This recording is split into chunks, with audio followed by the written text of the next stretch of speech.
going on, you guys? I hope everyone is doing well. Today, as you can tell by the title, today we're talking reality TV, and two of the main shows that I want to tell you right now are Dancing on Ice and Love Island All Stars, which premiered last night, and your girl did manage to catch some of it. So without further ado, let's get into the video. If this is your first time seeing me, hi, I'm Julia, and over here we do all things news, pop culture, and everything in between. So if that's your flavor, make sure to subscribe. Dancing on Ice premiered on Sunday evening, and Holly Willoughby has returned to our TV screens. Now, this has seemingly been met online with some mixed reactions. Some people are supportive of her return, saying that TV hasn't been the same, and that this morning, which she actually left, I think 3 months ago now, hasn't been the same. She's been replaced with a couple of other presenters, but I think the main presenter is Josie Gibson, who has been doing a good job. And then there's other people who have expressed on a couple of TikTok videos that I have posted about Holly returning that they really don't care for her returning. They feel like because of her affiliation with Phil Schoenfield, that is, and they think that kind of the way that she turned on him, I think that's what it is. I really don't really care for her anymore and feel like she's done her due diligence. I applaud her. She's managed to maintain a positive reputation for her many years on TV, and yeah, I really don't know if this is going to continue, if she's going to eventually return to different forms of daytime TV. Holly moved for more, well, she said that she moved for more personal reasons, for her family, and of course the whole stalker situation, which was, that was on the news for a couple of days. Like, of course, if she needs to take out for her time for her family, then family always comes first. But yeah, maybe she could be returning to TV, or she might flip the switch and do something completely different. We don't know, but yeah, she returned to Dancing on Ice over the weekend, and she looked great. She had on this beautiful sparkly silver dress, which was very fitting for the show's theme, and she's now hosting alongside Stephen Mulhern, who she had previously done work with in the past on a children's TV show, I believe. So yeah, I think it was nice to see her back on our screens. The show was okay. I'm just such a big Strictly fan that they inevitably get compared to Strictly and Dancing on Ice. Dancing on Ice is just a nice show, but I really am trying, for the sake of like my channel and being a pop culture analyst, to get into it and learn about all the cast and everything. But I think Strictly just has that added sparkle that makes it a lot more special, and obviously it's at winter time, and Dancing on Ice is just kind of bang on in the middle of the year. People are trying to get on with life and not be sitting on the couch watching TV all evening.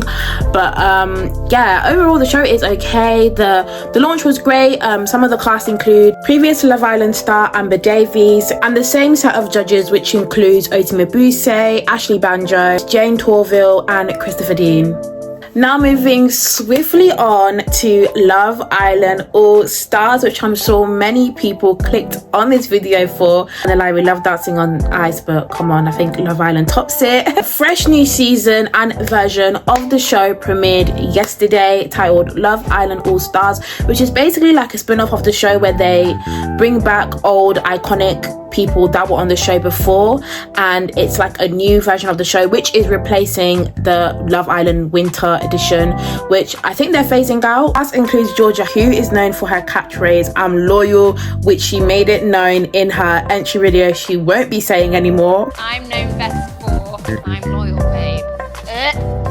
Let's leave that back in 2018. I will not be saying that this time around. Others including Mitch Taylor, who was just on last summer's Love Island, which I absolutely love. I think it's the best Love Island season 10, yeah, that I really enjoyed. As well as Anton, Georgia Steele, Chris Taylor, Hannah Elizabeth, Demi Jones, Callum Jones, Molly Smith, and Lewis Morrison.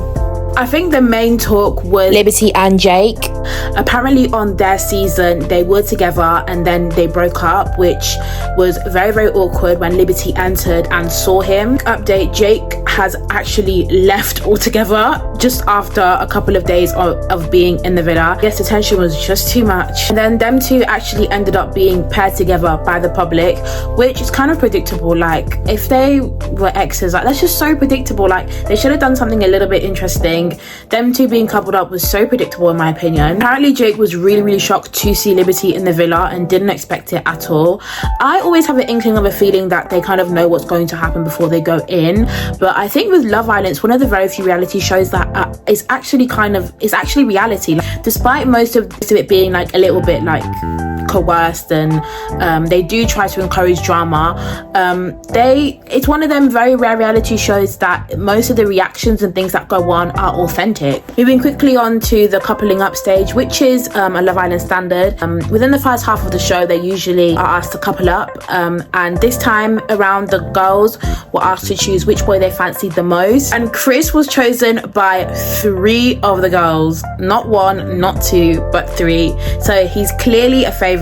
Jake and Toby were left with no one, but then later Georgia caused a little bit of a storm. This is Georgia S, when she picked Anton over Toby, and then it became clear that them two were having a little fling in the outside world. And things got a little bit more saucy towards the end when former Love Islander Callum Jones was brought into the villa and told that he could choose to couple up with any of the girls. And then things got even more interesting when his actual ex-girlfriend in real life and former Love Islander Molly Smith was introduced into the villa, and the whole thing was left on a cliffhanger. So yeah, that was basically just a quick run through of what went down on Love Island All Stars last night. It's a quick catch up so far. Of course, let me guys know in the comments what you think of the new season. Do you like this format? Do you like this show? Do you prefer this over the basic Love Island winter version that they do every year?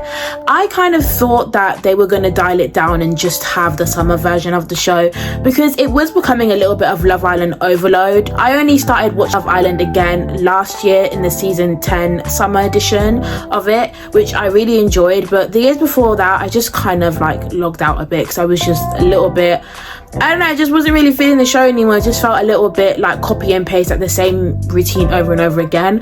But I will say this is nice. It's like interesting. They're trying to reshape it in a new way, which is good. I got excited when I heard that they were going to do the over 30s version, but then that just kind of turned out to be some boring, not even like really like classic reality shows, just kind of this boring show for old people. Naive as that sounds, yeah. But yeah, let me know what you think, and make sure to subscribe for frequent pop culture news updates. But yeah, I'll see you in the next one. Toodles.